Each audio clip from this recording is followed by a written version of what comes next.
New York Giants week number 12 game preview. First, I want to say happy Thanksgiving to all. I know it was yesterday, but I didn't make a video yesterday, so I hope everyone enjoyed. Hopefully, you stayed safe and had a good day.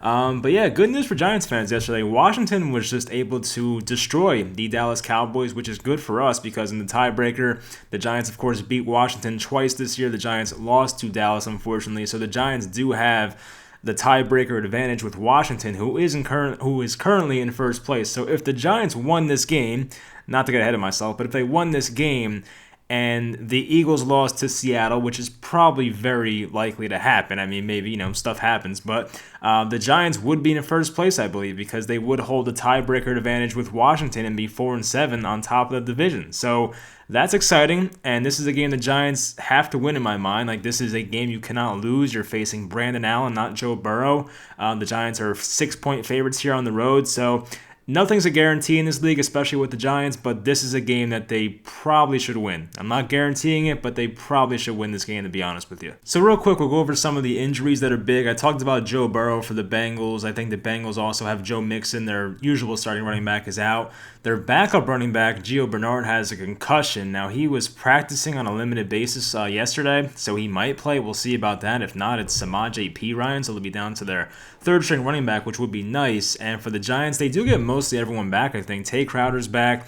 I think O'Shane Ximines is back. James Bradbury missed practice for something personal, but he should play. It seems like Graham Gano is going to play after the COVID. Trying to think who else I'm missing here. Devontae Freeman is still out for this week. He's still on the IR for one more week. But I think that's it. I'm maybe missing one more guy. Oh, Xavier McKinney. Wow, I'm stupid. But yeah, Xavier McKinney should be back.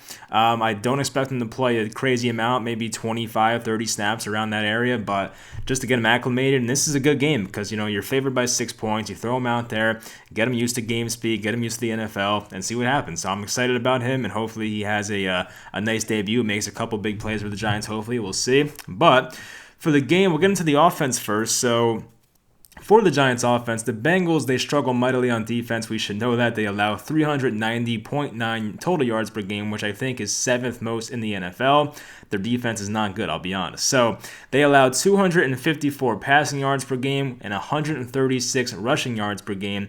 So I expect to see a high volume game for Wayne Gallman. Even Alfred Morris can get 8 to 10 carries maybe. This is a game where the Giants will probably try to keep it on the ground, limit their mistakes. Not saying take the ball out of Daniel Jones' hands, but this is a game script where the Giants should be up in most of the game. So if the Giants are up in the second half by 2 possessions, then you're not going to air the ball out as much as you usually would. It's just how people do it in the NFL usually, unless you're like the Chiefs or something like that. So we've seen it before. The last time the Giants played, Washington, for example, the Giants were up in that game majority of it. They limited Daniel Jones' pass attempts. They tried to run the ball as much as possible. I see a lot of that happening in this game. Now, if the Giants do have to pass a lot, the Bengals don't have a great secondary. They have 2 good players in their secondary. Their safety, Jesse Bates, is an elite player. He's awesome. He's one of the better safeties in the league. No one talks about him because he's on the Bengals, but he's awesome. There's William Jackson, who's a former first-round pick. He's really good as well. So, those are 2 guys in the secondary you have to avoid. But really, everyone else in their secondary, I'm not too worried about. I think it's, is it Mackenzie Alexander? Mackenzie? I forget his name, honestly, but something Alexander. He's not too great. And they have that former Saints safety, Von Bell, who's a decent player, but beatable. So they don't have the best secondary. Their linebackers are below average. Their defensive line is nothing special. Geno Atkins barely plays this day. Geno Atkins has had a great career for the Bengals, but he barely plays now, which is kind of odd. But I guess they're kind of just, I don't know. He might be done with them after this year, so maybe they're trying to just limit his snaps and see what else they have there for the future. But so Daniel Jones should have a solid game here. He should be able to put up some good numbers here, get that touchdown to interception ratio going in a positive way because it's still 8-9 right now. So hopefully he gets a couple touchdowns here, makes it 10-9 or even 11-9, 12-9. Maybe he has one of those 4 touchdown games that we saw last year a few times. That would be nice. But this is an opportunity for him to continue that no turnover streak and make it 3 games in a row, which would be awesome because we have not seen that. And this is a game where, as I said, the Giants should be up most of it. You don't have to force mistakes. Just be smart with the ball and try to win the game. Be the elite game manager that I want you to be. So that's what I have to say about that. Their right tackle, Matt Parrott, who is sometimes the starter. I mean, he doesn't start most games, but he plays a lot. He's out this game with the COVID, so it's going to be Cam Fleming probably, and then possibly a Chad Slade maybe behind him or something. I have no idea. Maybe it's Cam Fleming the whole game. We'll find out. So I guess anything can happen with this offensive line rotation that the Giants do. For the Giants defense, I'll just cap it off for the offense here. The Giants offense should have a good game. I have them predicted for 27 points. I feel like that's fair. They could do more. That would be better. But I think 27 points is something they should be able to do against this Bengals defense, in my opinion. Unless like the weather's bad, I'll give them a pass. But still, I mean, this defense is not good whatsoever. So for the Giants defense, no Joe Burrow. In steps Brandon Allen. He started 3 games for Denver last year, I believe. I watched him one game against the Browns. He beat them, actually, in Denver, so his stats were pretty ugly, though. He played in 3 games, 46% completion percentage. That's not good. 3 passing touchdowns, 2 interceptions, 6.1 yards per attempt. So, yeah, he's not really going to, he's not a world beater. We know that. They decided to go with him over Ryan Finley.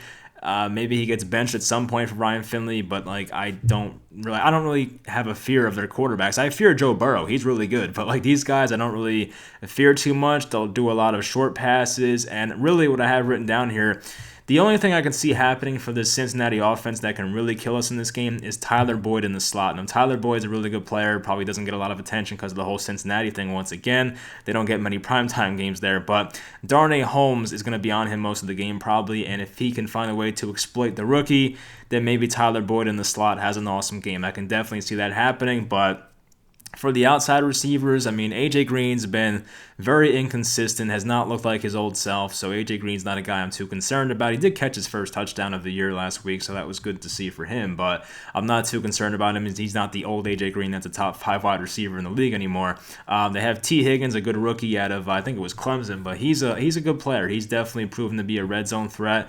I expect Bradbury to be on him the most, so I think he should have a quiet game if Bradbury plays the level he's been playing all year, so we'll see about that. But I do think Tyler Boyd in the slot is the one matchup that the Giants have to watch out for. So I don't think they have much of a tight end either, because I know C.J. Uzomah, their regular tight end, got hurt in the one of the first few weeks of the year. Look at their depth chart real quick. I don't even know who their tight end is, to be honest with you. It is, Drew Sample. Okay, Drew Sample's decent. He's not the best, but somebody I'm not worried about once again. So the Giants, Cincinnati's offensive line is one of the worst in the football. I like their left tackle, Jonah Williams. If you watch my videos back in the day, I wanted him in the 17th overall pick in the 2019 draft. I love Jonah Williams. He's having a good year for them, honestly. He missed all last year, having a good year. The rest of their offensive line is not good whatsoever. They signed Quentin Spain at right guard. He's not too good. I think their center's having a decent year. I forget the guy's name, but he's having a decent year. Their right tackle's a rookie from Kansas. Tough name to pronounce. Not going to go for that one. And their left guard is his name is Michael Jordan, I think. Not that good of a player. So their offensive line is not good. Not worried about it, but their left tackle spot might be the toughest one to exploit. But the Giants should get consistent pressure here. I expect Cincinnati to do a lot of quick passes and try to keep the ball on the ground, whether it's Gio Bernard, Samaje Perine. I just don't see them having much offensive firepower whatsoever. So the Giants should be able to stop their run consistently. I don't see them opening up many run holes. We have a really good defensive line here. The Giants haven't been phenomenal against the run this year, but pretty good. So the Giants should be in a good spot here defensively. Should be in a good spot here offensively. And the thing I like about this game the most, I'm sure other content creators have mentioned this as well, is that the Giants have now a really good coaching staff. And I mentioned this on my pick show with Andrew the other day, or yesterday. If this was like the Pat Shurmur, Ben McAdoo era, I would not feel as confident in the Giants covering the 6-point spread here. But, I know we only care about the win. I'm just saying, just for the spread purpose. But now I feel like they will, because the Giants have such a good coaching staff, and their preparation and their attention to detail is so good that I really think they'll be able to do well against this team. I don't think the Giants will win by 3. I think they'll actually cover that 6 points. They'll win by a touchdown or more. I have them winning by 11 points, as you can see. So I think due to our coaching staff being, I don't want to say one of the better coaching staffs in the league because it's only been half a year, but honestly, they've been really good this year. So I'm optimistic that they'll be able to game plan against a team that has many flaws in the Cincinnati Bengals, and they'll be able to put up a good game plan here and do well. So we'll find out, though. It should be a pretty fun game for Giants fans. Hopefully by halftime we don't have to worry about this and stress about it. Hopefully it's just a fun, easygoing game where we see the Giants dominating. Now, I know well enough that's probably not going to be the case, but I think,